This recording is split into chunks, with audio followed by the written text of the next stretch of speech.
Hello, hello, hello, everyone. Hi, my replay. So much for joining me. Hi, guys. Hello. I'm so excited that you guys are here. Hello. It is time for your nightly news bites. And while you guys are coming on in, I'm just going to do the quick daily scope. Hi, guys. I'm going to do the quick, hi, Katie Bell. My Katie Bell's here. Yay! I miss you. Hey, Drew, thanks for joining. Okay, so I'm going to quickly do the what is it called? It's the Daily Scope assignment for Perry Girls. So I am quickly going to do that while you guys are all coming in to join me for the nightly newscast tonight. So it's, have you ever traveled in a hot air balloon? And yeah, I'm tired. You guys know I'm tired. Excuse me. So the question for the Daily Scope is, assignment from Perry Girls is, have you ever traveled in a hot air balloon? And I actually have. So, I mean, I've never traveled from point A to point B, but I've actually gone up in one twice. The first time, I believe it was in upstate New York. I was able to go up there and then also go up into, Canada, see the Niagara Falls. So I was super upstate, and we got to go see this really cool, it was a huge hot air balloon, and it just went straight up and straight down. But then in Decatur, Alabama, and actually it was so close to the border, it could have been in Canada. I'm actually not completely positive. But then in Decatur, Alabama, they always have a hot air balloon festival every year. And so it was either 2 or 3 years ago, we actually got to go see that. And it's really cool because it's like when you do fireworks, they release all these hot air balloons in the sky at night, and you see them, and they're the normal size hot air balloons. And we got to actually get in one, and the basket only fit maybe 3 people at one time. It was like your typical size basket you see, and we got to go up in that. And that was much cooler because it wasn't like tethered the same way. And so it was a little more like real and kind of scary, but really fun. So that was really awesome. But thank you guys. You're all here. I think you're all ready for your nightly News Bites newscast. So in partnership with Refinery 29, I'm about to bring you 8 headlines that are pretty interesting, I must say. So you're definitely going to want to hear number 7. Okay, number 7 is pretty cool. I'm interested in it. All right, you guys. So number 1, let's start at the beginning. It's a good place to start, right? It's following up on these transgendered stories. So refreshing to find a normal person on Scope. Thumbs up. Well, I'm glad you think I'm normal. Not everyone does, so I hope that you will follow me. Swipe right if you're not following me and you're on an iOS device, or up or down if you are on Android, and I would love for you to be a follower of mine. I love to get to know you guys, and I'm complimented by that. Thank you so much. Yes, there are some crazies on here, some crazies I've had to block, unfortunately. It's very sad. I do keep it pretty PG on here, and I just love to hang out with you guys. So here's some news that you're definitely going to want to tuck in your back pocket to have for work tomorrow, to be able to kind of bring up and talk about. It's going to definitely be I don't know, you'll be the cool one in the office because you know what's going on, right? Everyone wants to do that. So let's get going. Number 1, a transgender teen was illegally suspended for using the bathroom of his choice. The student, who wanted to be only identified as R, told CNN that he has used the boys' restroom since he was in 7th grade without any issues or backlash from his school. But this year, CNN reports that administrators told him that he or she needed to use the girls' bathroom. Suddenly, this is just becoming a huge hot topic in the news, you guys. And honestly, I guess on one hand, I sort of see why, and on the other hand, I kind of wish that they would make a decision and let your yes be yes and your no be no. You know, just make a decision already, y'all. I just, what are my thoughts?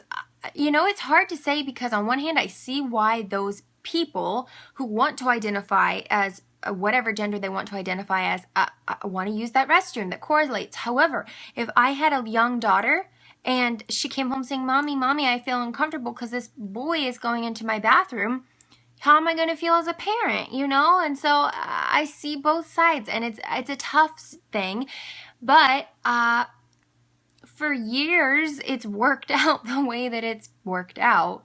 However, if they're going to go this far, they might as well make a transgendered men and transgendered women and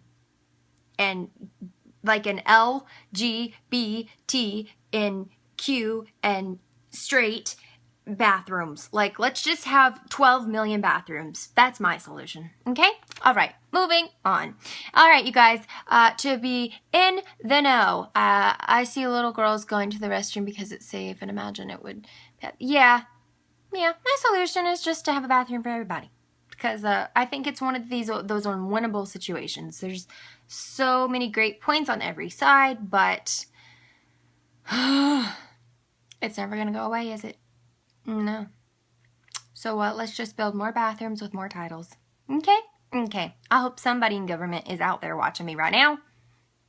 Take some action, people. North Carolina, Obama, people. Let's move on to number 2, you guys. To be in the know. Again, North Carolina in the news, but for something different, okay? What happened? Did somebody new come into office and say, hey, let's make a gajillion changes? A federal judge upheld North Carolina's controversial new voting law, one of the strictest in the country. Why is it the strictest? Well, the Washington Post reports that it reduces the number of days for early voting, prohibits people from registering and voting on the same day, stops ballots cast in the wrong precinct from being counted, ends the practice of pre-registering teenagers before they turn 18, and requires a photo ID. That is very restricting. Some of those things I agree with. I've always been required to have a photo ID, so I didn't know that was news. Maybe it's just where I lived, but I thought that was required. I don't know why some of these don't make sense. I'm sure they had reasons, but I wish they would publicize them. Why can't you pre-register? Why can't you register and vote on the same day? Why can't we exercise our right to vote, people? I kind of understand if you're going to put your ballot in at the wrong precinct. I mean, that's kind of like if you are in school and you turn your math test into your English teacher and you expect to get graded for it. Probably not going to happen. So maybe I understand that one. But yeah, maybe they should tell you when you get there. Oh, by the way, sir, this is not your precinct. I don't know. I don't know. Number 3. On the political trail, you guys, we have a little news about Donald Trump. We always do. Donald Trump swept all 5 northeastern primaries last night. Hillary Clinton won 4. Guys, here's my question, okay? Now, this is, I'm not saying if this is my opinion or not, but when I look at my social media stream, people don't seem to like Donald Trump. So why does he keep winning? Okay, if you guys have an answer, please give it to me, because I'm so confused. I scroll through my social media, no one likes him, for the most part. Why does he keep winning? I don't understand. This is so confusing to me. So anyway, that is what happened, though. And wait till you hear what he said in his speech. In his victory speech, Trump declared himself the party's presumptive nominee and wasted no time aiming his potential general elective rival, saying, quote, "If Hillary Clinton were a man, I don't think she'd even get 5% of the vote." Well, okay then. Way to be cocky. Trump also claimed that he would do, quote, "far more for women than Hillary would ever do." Now, Does that jive with all the other comments he's made about women? I'm just gonna tell you no. You know, I like it when a candidate is consistent. You know, like doesn't lie over and over and over and over again. Just saying. All right, let's go to headline number 4. I think it's time for it. Rachael Ray, we love her, the cooking genius, the one who made us all call olive oil EVOO. Even if it's not extra virgin olive oil, we call it EVOO because of Miss Rachael Ray. But actually,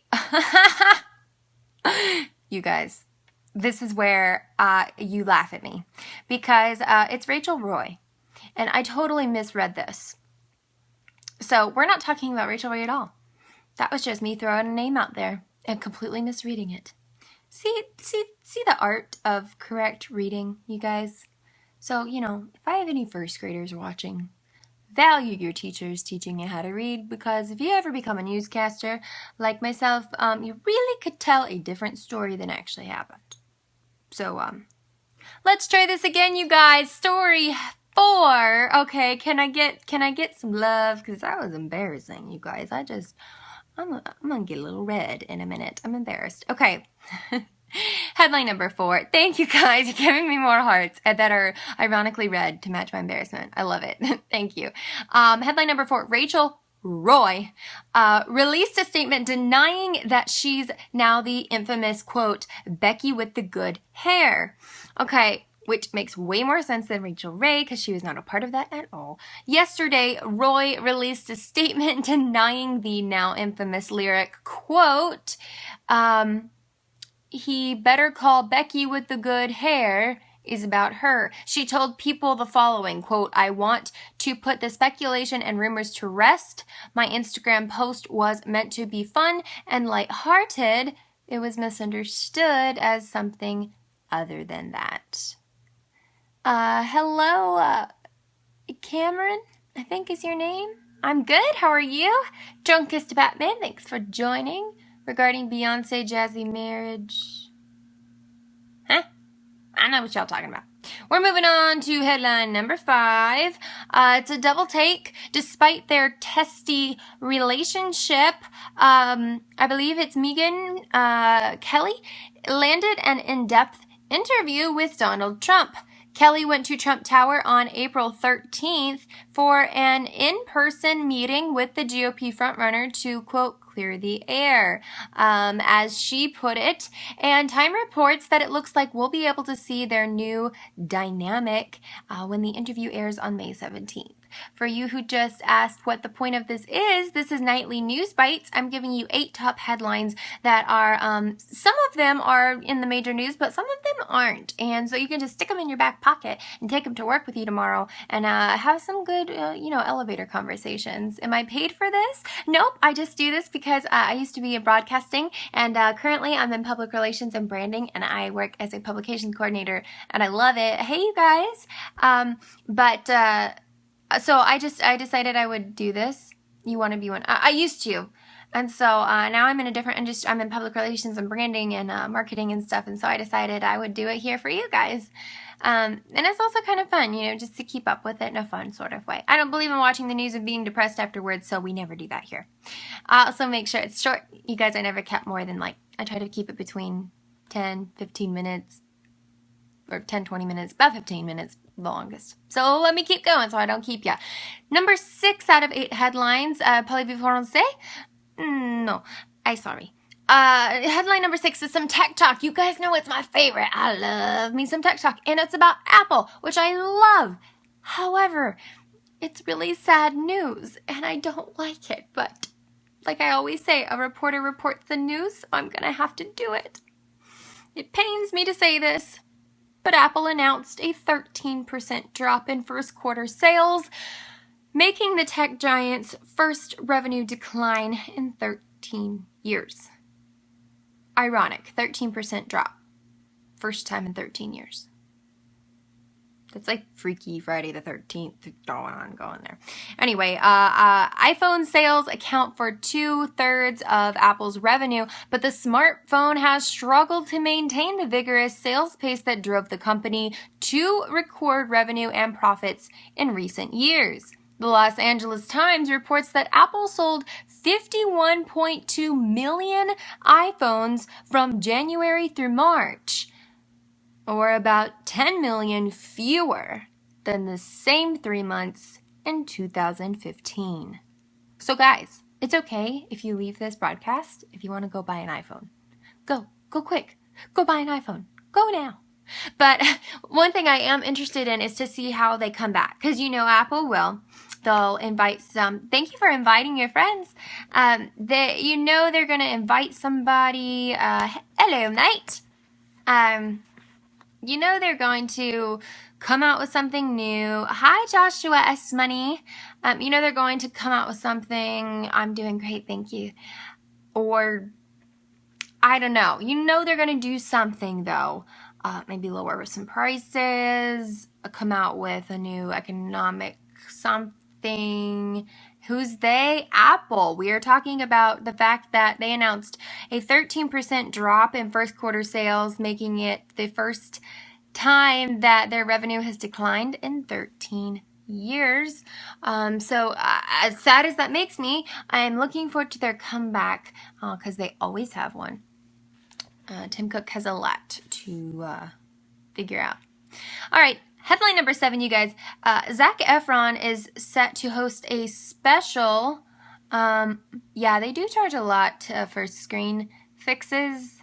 I have to say that I know when my mom broke hers, my dad was able to fix it himself or go to like a third party. Sorry about that.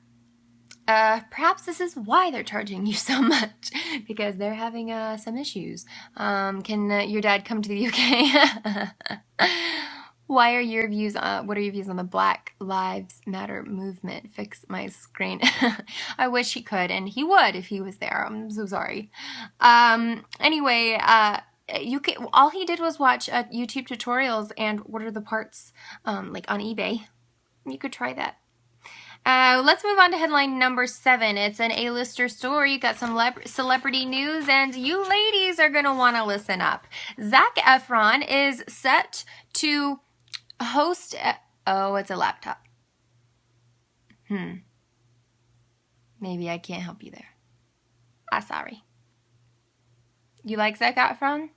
I don't know if you're kidding me or not, but oh well. Hey, Wolfman. How you doing?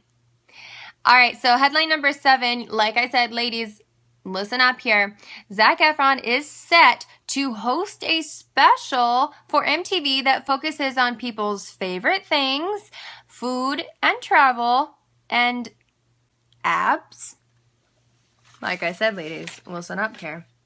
We're used to watching Zac Efron in many,